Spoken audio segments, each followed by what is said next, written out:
کی سلطانی۔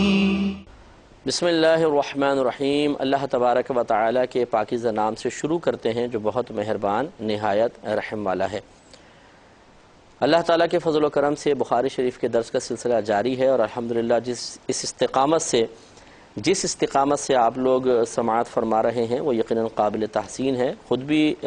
استقامت سے، پابندی سے، ہمیشگی کے ساتھ اس پروگرام کو دیکھیں، دوسروں کو بھی اس کی ترغیب دیں تاکہ نبی کریم صلی اللہ علیہ وسلم کے کلام مبارکہ سے براہ راست ہم سب کو فیض حاصل کرنے کا موقع ملے، اور یہ فیض ہمارے گناہوں کا کفارہ، نیکیوں میں اضافے اور بلندی درجات کا سبب عظیم بنتا چلا جائے۔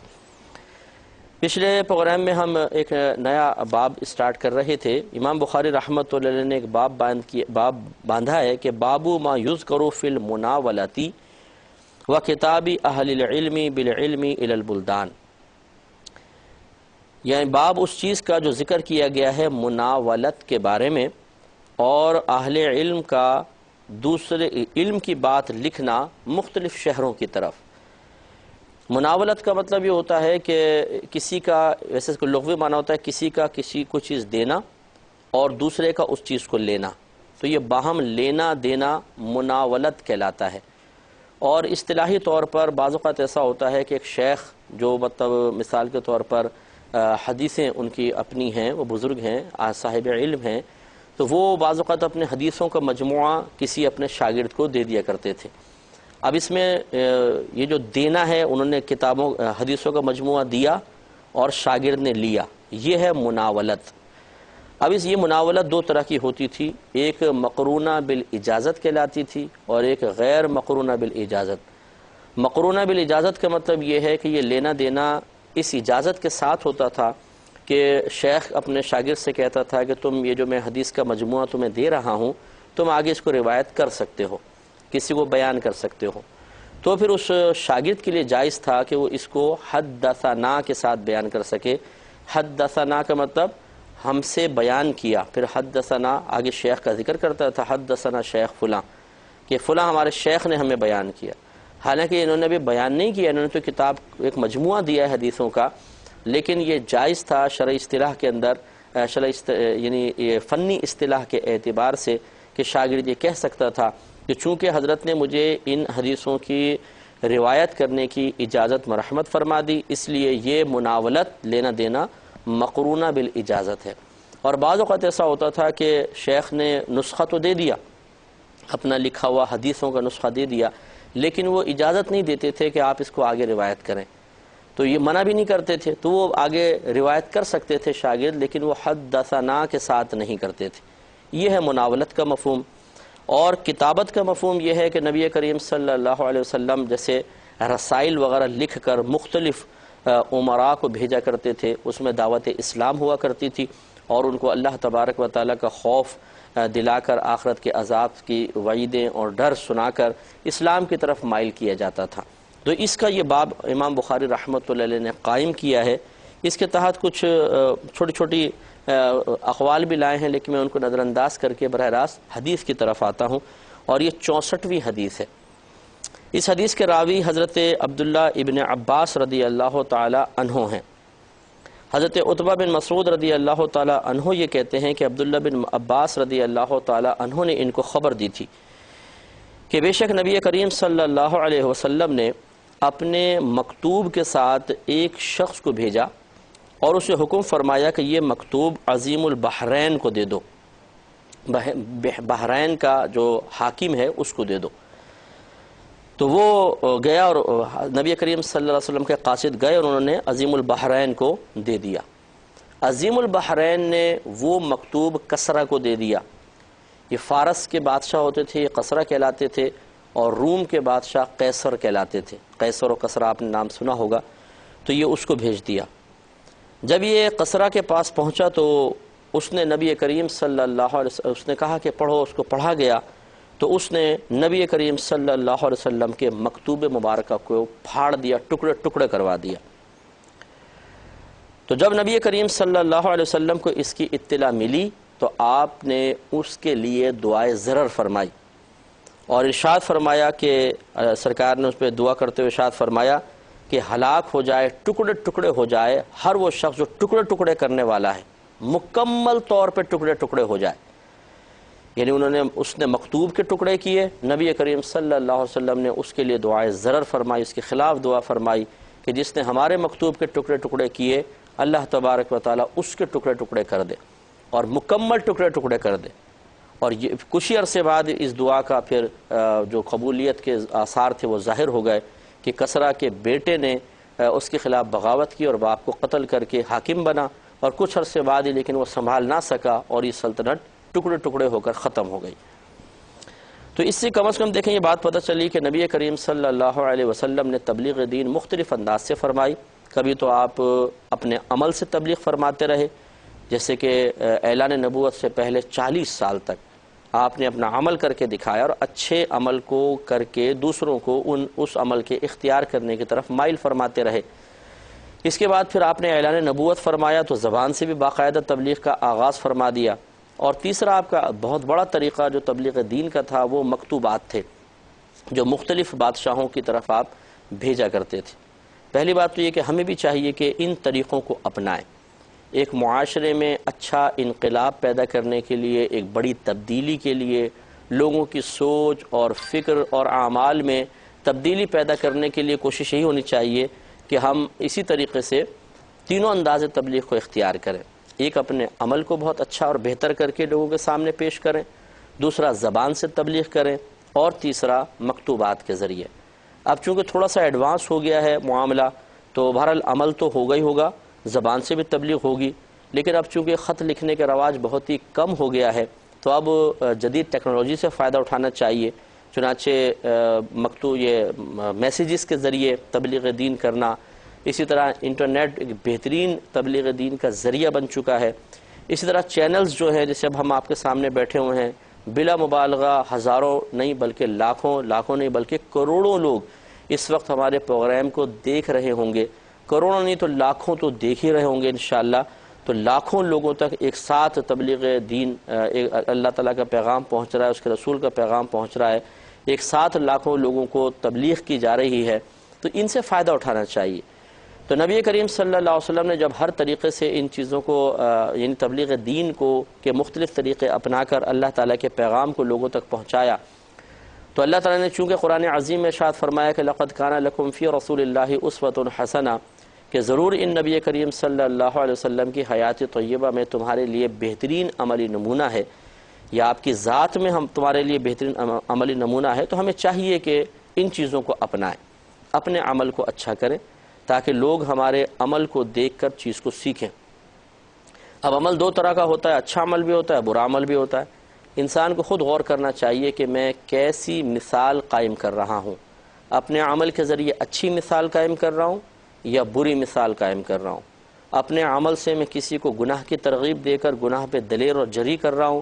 شیطان کا مطیع و فرما بردار بنا رہا ہوں، یا اپنے عمل سے میں کسی کو اللہ کے قریب کر رہا ہوں، اس کے دل میں خوف خدا پیدا کر رہا ہوں، اس کے اندر عبادت کی ترغیب پیدا کر رہا ہوں، اسے گناہوں سے نفرت دلوا رہا ہوں۔ یہ ہمیں خود فیصلہ کرنا ہوگا، اور ایسی ہی حرکات ہونی چاہیے، ایسے اعمال و افعال ہونے چاہیے کہ سامنے والا انہیں دیکھ کر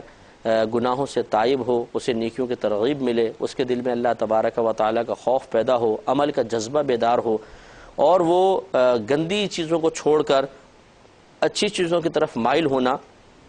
اپنے لیے بہت ہی آسان ہوتا محسوس کرے۔ یہ بہت ضروری ہے۔ دوسرا پھر زبان سے تبلیغ دین ہے کہ ہمیں زبان سے بھی کوشش کرنی چاہیے، جیسے کہ نبی کریم صلی اللہ علیہ وسلم کا مسلم شریف میں فرمان عالی شان موجود ہے کہ تم میں سے جو کوئی ہو سکے، جو اس طرح کر سکے، کسی برائی کو دیکھتا ہے اور اس کو ہاتھ سے بدل سکتا ہے تو چاہیے کہ ہاتھ سے بدل دے۔ اگر ہاتھ سے نہیں بدل سکتا تو زبان سے بدل دے، اور زبان سے بھی نہیں بدل سکتا تو کم از کم اسے دل میں برا جانے، اور یہ ایمان کا کمزور ترین درجہ ہے۔ یعنی اس کا مطلب یہ ہوا کہ اگر ہم برائی دیکھتے ہیں ہاتھ سے، یعنی سامنے والے کو طاقت سے نہیں روک سکتے، تو کم از کم یہ ہے کہ ہم زبان سے تبلیغ دین کریں، زبان سے نیکی کا حکم دیں اور برائی سے روکیں۔ اور یقینی سی بات ہے کہ اس کے لیے ہمیں کوشش یہ کرنی چاہیے کہ خود بھی اپنے عمل کو اچھے سے اچھا رکھیں تاکہ ہماری زبان میں تاثیر پیدا ہو، ورنہ بعض اوقات بے عملی ہماری زبان کے استعمال کو ہی روک دیتی ہے۔ ہم چاہتے ہیں کہ عمل کریں لیکن ہماری بے عملی ہمارے اندر ایک شرم اور جھجک کو بیدار کر دیتی ہے، اور ہم سوچتے ہیں یار میں کس منہ سے اس کو بولوں، میں خود تو نماز نہیں پڑھتا ہوں، میں اس کو کہوں نماز پڑھو، میں خود تو اچھے کام کرتا نہیں، اس کو بولوں اچھے کام کرو۔ تو بعض اوقات تو یہ بے عملی ہمیں تبلیغ دین جیسے اہم فریضے سے روک دیتی ہے، اور اگر بالفرض بے عملی ہے بھی تو بہرحال حدیث میں تو یہی ہے کہ چاہے تم نیکی کا حکم کرو، چاہے مکمل طور پہ نیک نہ بن سکو، اور تم برائی سے روکو، چاہے مکمل طور پہ برائی سے نہ بچ سکو۔ تو یہ ہونا تو چاہیے کہ ہم کریں، لیکن بہرحال اگر اچھے اعمال ہوں تو پھر ایک زبان میں اور ہی تاثیر ہوتی ہے، اور اس کی بہترین برکات ہمارے سامنے ظاہر ہوتی ہیں۔ تو یہ زبان سے تبلیغ دین کو بھی ہمیں اختیار کرنا چاہیے۔ تو ہمیں بھی کوشش کرنی چاہیے کہ تیسرا طریقہ تبلیغ بھی اختیار کریں۔ اس میں دیکھیں بعض اوقات تو یہ میسیجز وغیرہ کے اوپر جو تبلیغ کا سلسلہ چل رہا ہے یہ بڑا خطرناک ہے۔ اس میں ایسا نہیں ہونا چاہیے کہ جو کچھ آپ کے پاس آیا آپ نے بغیر تصدیق کیے آگے بھیج دیا۔ اس میں کوشش یہ ہونی چاہیے کہ آپ کسی اچھے پہلے عالم سے کتاب کا معلوم کر لیں، ایک اچھی کتاب جس میں چھوٹی چھوٹی حدیثیں ہوں۔ جیسے میں آپ کو ترغیب دے دیتا ہوں، آپ ریاض الصالحین کتاب لے لیں، یا علامہ نووی صاحب رحمۃ اللہ علیہ کی کتاب ہے، بس ریاض الصالحین کہیں گے، بڑی معروف کتاب ہے۔ اس میں آپ نے مختلف حدیثیں جمع کی ہیں جن کا تعلق عمل سے ہے، اور اس کے تراجم عام آپ کو مل ہی جائیں گے۔ کسی بھی آپ دینی مکتبے پہ جا کے ریاض الصالحین کہیے کہ آپ کو ملے گی، اس میں چھوٹی چھوٹی حدیثیں لکھی ہوئی ہیں۔ آپ اس کو پھر میسیج میں لے لیں، اور حوالہ بھی ہے اس میں، بخاری ہے، مسلم ہے، ترمذی ہے، ابو داؤد ہے، آگے وہ حوالہ لکھ دیں، یا اور ریاض الصالحین کا بھی لکھ دیں۔ پہلے یوں لکھ دیں ریاض الصالحین بحوالہ بخاری شریف، صفحہ نمبر فلاں، یہ کر کے آپ سینڈ کریں تو الحمدللہ اس طریقے سے اچھی تبلیغ دین ہو سکتی ہے۔ اور یوں ہی آپ میل کے تھرو تبلیغ کر سکتے ہیں، اگر آپ خط لکھتے ہیں تو خط کے ذریعے بھی ہو سکتا ہے۔ یہ بھی ہمیں کوشش کرنا چاہیے کہ اس انداز سے بھی ہم تبلیغ دین کریں تاکہ زیادہ سے زیادہ لوگ گناہوں سے دور ہوں، نیکیوں کے قریب ہوتے چلے جائیں، اور ان میں خرابیاں ختم ہوں۔ اب اس میں ایک بات یہ بھی دیکھیں، معلوم ہوئی کہ نبی کریم صلی اللہ علیہ وسلم نے ان مکتوبات میں دعوت اسلام لکھی ہوئی تھی۔ یہ خط وہاں پہنچتے تھے، اور وہ بعض اوقات پڑھنے کے بعد اسلام قبول کر لیا کرتے تھے، گویا کہ نبی کریم صلی اللہ علیہ وسلم کی غائبانہ بیعت کر لیا کرتے تھے، جس سے فقہاء نے یہ مسئلہ نکالا ہے کہ اگر کوئی کسی کو اپنی ارادت میں داخل کرنا چاہتا ہے، یعنی اس کو بیعت کرنا چاہتا ہے، اپنا مرید بنانا چاہتا ہے، تو یہ ضروری نہیں ہے کہ وہ ہاتھ میں ہاتھ لے کر مرید بنائے، یا چادر پکڑا کے مرید کروائے، یا سامنے موجود ہو تبھی ایسا کرے، بلکہ دور رہتے ہوئے بھی ایک شخص کسی کا مرید بن سکتا ہے، اور پیر صاحب جو ہیں اس کو بیعت کروا سکتے ہیں۔ جیسے کہ نبی کریم صلی اللہ علیہ وسلم نے تبلیغ دین کے خط لکھے تو یہ لوگ بیعت اسلام کیا کرتے تھے اس مکتوب کو پڑھ کر، اور یہی اصل ہے بیعت کی، کہ نبی کریم صلی اللہ علیہ وسلم نے بیعت اسلام بھی فرمائی ہے، اور اس کے علاوہ اور وعدے لیے ہیں مختلف گناہوں سے بچنے کے سلسلے میں۔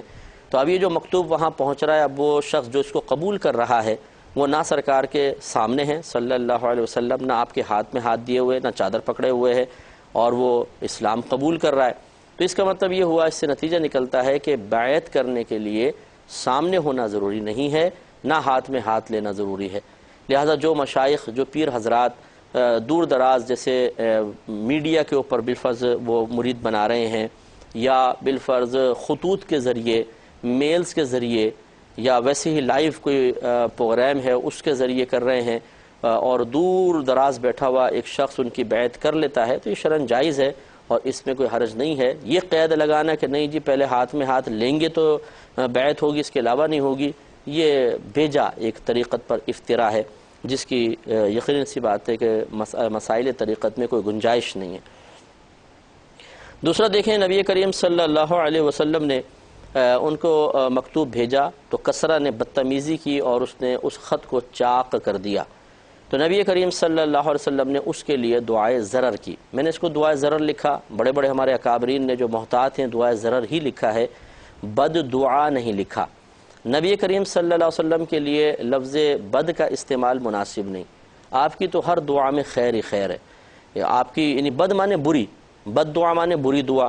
تو نبی کریم صلی اللہ علیہ وسلم کی کوئی چیز بری نہیں ہے، اس لیے آپ کی دعا کی طرف بری کی نسبت کرنا بھی مناسب نہیں ہے۔ ہاں دعائے ضرر آپ کہہ سکتے ہیں، یعنی ایسی دعا جو کسی کے لیے مطلب اس میں ضرر کا پہلو پوشیدہ ہو، جیسے کسرہ کے لیے تھا۔ اس سے ضرور پتہ چلا کہ کسی کے لیے جو واقعی دعائے ضرر کا مستحق ہو اس کے لیے دعائے ضرر کرنا یہ رحمت کے منافی نہیں ہے۔